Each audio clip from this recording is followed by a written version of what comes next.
Fala, meus amigos, tudo bem com vocês? Sejam muito bem-vindos a esse canal. No vídeo de hoje nós daremos sequência na série de mensagens que nós temos compartilhado aqui sobre quem Cristo Jesus é. E no vídeo de hoje eu gostaria de compartilhar sobre ele ser o nosso Senhor. Isso mesmo. Na semana passada nós falamos sobre ele ser o nosso Salvador e hoje eu gostaria de pontuar sobre ele ser o nosso Senhor. E para falar a respeito desse assunto, eu gostaria de ler o texto que se encontra lá em Lucas 6. Eu vou ler apenas o verso 46, tá bom? Que nos diz assim: Por que vocês me chamam Senhor, Senhor, e não fazem o que eu digo? Nessa passagem, ao decorrer dela, alguns versos depois aqui, já está mais para o final desse capítulo, Jesus encerra o Sermão do Monte fazendo essa pergunta que levanta um questionamento para aqueles que estavam presentes naquele momento ali, aqui é o final do Sermão do Monte, relatado pelo Evangelho de Lucas. E Jesus faz essa pergunta que levanta ali uma reflexão muito grande e muito importante e séria para todos ali presentes. Porque ele vai lá e pergunta: por que vocês me chamam de Senhor e Senhor?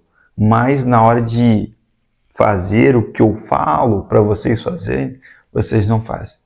Em outras palavras, Jesus está falando ali: você declara com a sua boca que pertence a mim, mas na hora de fazer o que eu mando você fazer, você não faz. Então, nós vemos aqui que esse problema aqui é algo que acontecia naquele tempo e será que acontece hoje com a gente também? Será que hoje ainda existem pessoas que, infelizmente, têm professado com a boca uma coisa a respeito de Jesus, mas na sua forma de viver tem vivido totalmente oposta? Será que tem alguém aqui hoje, será que existem pessoas hoje que ainda têm problema com isso, em pronunciar algo, mas não viver de fato aquilo? E é essa reflexão que Jesus leva as pessoas a terem com essa pergunta. Porque a palavra Senhor, ela é do grego, no original grego, é kurios. E o que significa essa palavra kurios? Ela significa aquele a quem uma pessoa ou coisa pertence, sobre o qual tem poder de decidir. Ou seja, é o mestre daquela pessoa, é o dono daquela pessoa. Além disso, se refere a Deus.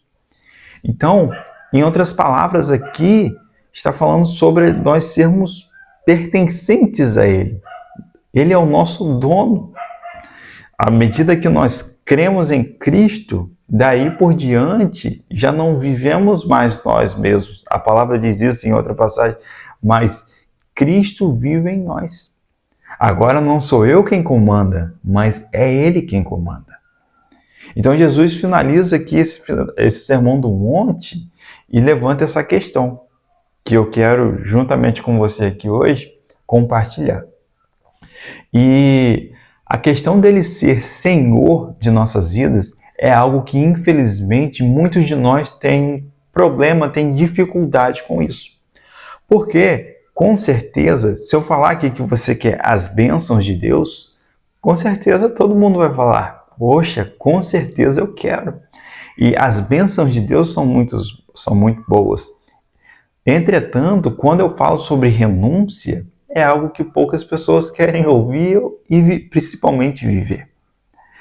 Então nós vemos que é uma dificuldade que nós temos, porque é muito mais fácil e muitas das vezes nós queremos um Jesus Salvador, nós queremos aquele que é Filho de Deus, nós queremos aquele que resolve os nossos problemas, nós queremos aquele que derrama bênção sobre nossas vidas, mas nós não queremos aquele que nós vemos como Senhor, porque o Senhor traz a ideia justamente disso, de que nós pertencemos a Ele.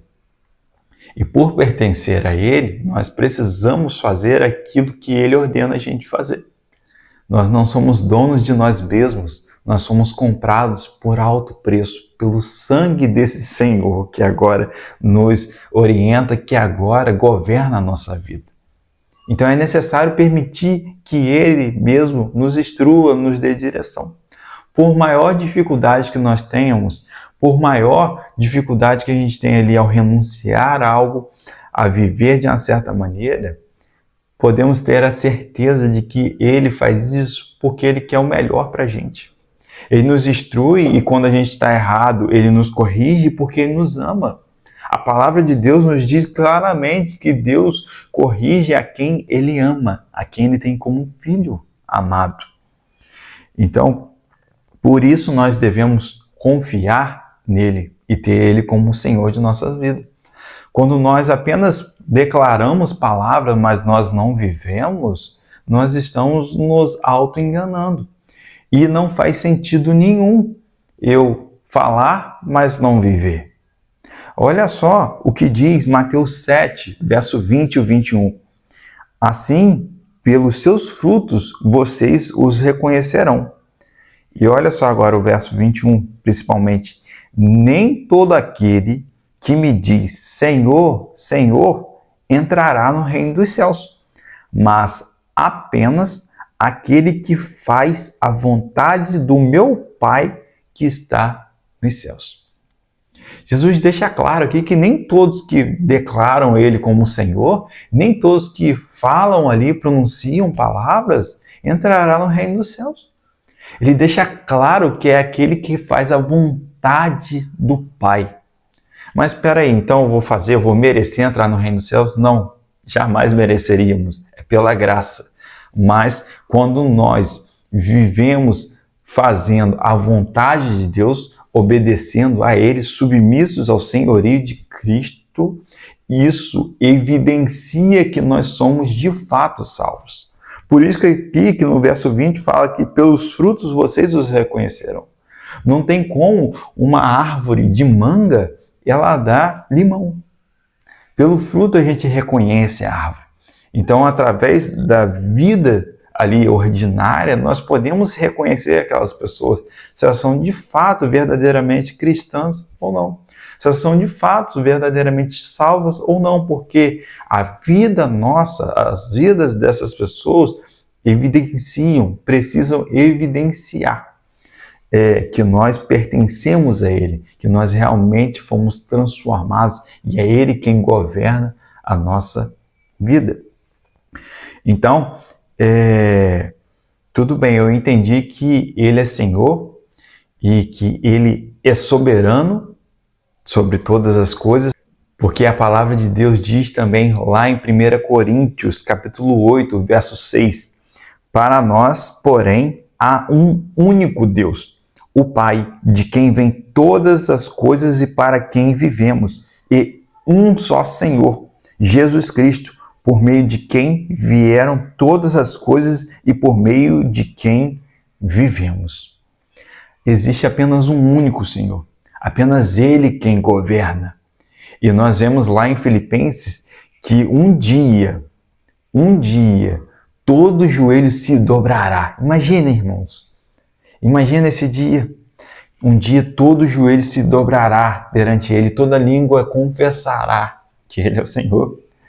Então, nós vemos que Ele é soberano e governa soberanamente todo o universo, todas as coisas estão debaixo do seu senhorio e que nós precisamos nos submeter e nos render a Ele. Porque quando nós não vivemos assim, nós estamos nos rebelando contra esse Senhor.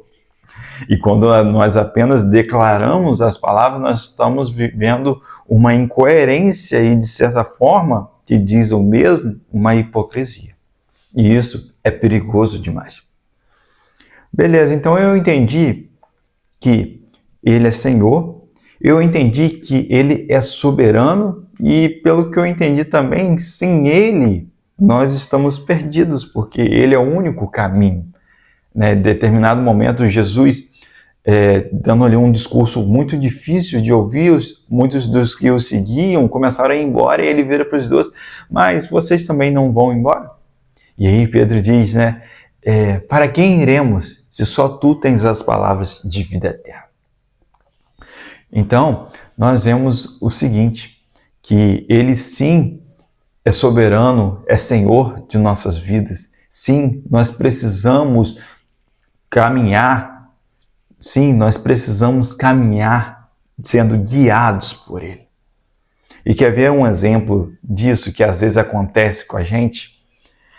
Eu não sei se acontece com você, mas já aconteceu comigo. A gente que sabe dirigir, quando a gente pega carona com alguém, talvez você se identifique nesse exemplo, a gente e senta do lado ali do motorista, às vezes tem algumas manobras, algumas coisas que aquele motorista que está nos dando a carona faz que a gente fica, caramba, esse cara poderia ter feito isso aqui, poderia passado em outro lugar, poderia ter desviado de outra forma, né? E às vezes a gente fica meio que angustiado ali, querendo fazer algo, mas a gente está como carona, a gente está sendo guiado por ele. E às vezes, esse exemplo, a gente faz exatamente o mesmo com Deus. Às vezes a gente entrega mesmo ali, se rende a Ele, deixa Ele governar, mas tem determinadas situações que a gente passa em nossa vida que a gente fica assim, caramba, o que Deus está fazendo? Pera aí, eu preciso mudar isso aqui, não tá legal, eu acho que era melhor fazer por aqui, Deus, eu acho que era melhor a gente passar por outro lugar. Mas Deus é perfeito. Jesus é soberano sobre tudo e todos. Tudo foi feito por meio dele. Nós vemos a supremacia de Jesus Cristo lá em Colossenses e por toda a Bíblia. Então nós precisamos confiar nele. Nós precisamos descansar que é ele quem está governando e ele sabe o que é melhor ou o que não é para a gente. Beleza, mas agora quais são exemplos práticos dele governar a nossa vida? Como que funciona isso na prática? Beleza, que eu entendi que ele é Senhor, mas e aí? Eu entreguei e me rendi a ele. Como que eu vivo agora a partir disso? A partir de então, você vive de acordo com aquilo que ele te instrui. Beleza, mas qual é a vontade? Aqui falou no texto que eu li aqui, que é aquele que faz a vontade do Pai. Mas qual é a vontade do Pai? Nós vemos de capa a capa, de Gênesis a Apocalipse, qual é a vontade de Deus para nossas vidas. Então, uma das maneiras práticas de nós termos Jesus como nosso Senhor e ser guiado por Ele é através da palavra de Deus. Claro que talvez nem tudo de uma maneira específica esteja ali. Qual faculdade eu vou entrar? Qual relacionamento aqui eu posso ter? Qual a esposa com qual relacionamento eu posso ter? Tem sim. Mas qual a esposa com a qual eu vou me casar? Tem situações, decisões específicas que não tem. Mas ali está tudo o que nós precisamos saber. Não tem a faculdade na qual a gente vai entrar e precisa decidir, mas tem diversos outros ensinamentos no qual vai nos ajudar a ter uma escolha correta e coerente com a Bíblia. Então, isso é importante. E nós olhamos, falando de vontade de Deus e de Bíblia, nós olhamos para as coisas ordinárias, para o dia a dia, a partir dessa visão bíblica que nós temos. Quando ele governa, nós precisamos olhar a partir da Bíblia para o mundo, e não o que o mundo fala para nós e nós vivemos daquela maneira. Então, como que é isso? É no nosso dia a dia, e é muito importante não fazer distinção. Poxa, no domingo eu estou ali cultuando e tudo mais, mas durante a semana é totalmente diferente. Não, a vida cristã é um todo.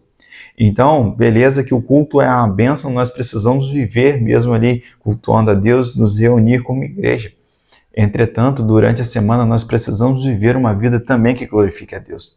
Então, nós maridos precisamos amar nossas esposas como Cristo amou a igreja e entregou sua vida por ela. Nós que somos pais precisamos olhar para os nossos filhos como herança do Senhor, como a Bíblia diz que eles são. Nós que somos motoristas, né, que dirigimos algum carro, nós precisamos ali dirigir os nossos veículos de uma maneira que glorifique a Deus. Como? Respeitando as ordens de trânsito. Nós precisamos, através do nosso trabalho, glorificar a Deus. Como? Fazendo o nosso melhor. Entende que viver sobre o governo de Jesus é algo que é desafiador, mas ao mesmo tempo é o melhor para as nossas vidas? Envolve renúncia? Envolve. Tem um custo? Tem. Mas esse é o caminho que nos traz verdadeira paz e verdadeira vida. Então, por isso nós precisamos confiar nele. E como eu disse, esse Senhor, um determinado dia na história, todo joelho se dobrará e toda língua confessará. Entretanto, não espere ser tarde demais para se render a Ele, para se submeter a Ele. Permita que Ele governe a sua vida. Eu sei que não é fácil, falar aqui é mais fácil, mas o Espírito Santo que habita em nós a partir do momento que nós cremos em Cristo, nos capacita a viver todos os dias de forma que glorifique a Jesus. Então é isso que eu gostaria de compartilhar com vocês aqui nesse vídeo.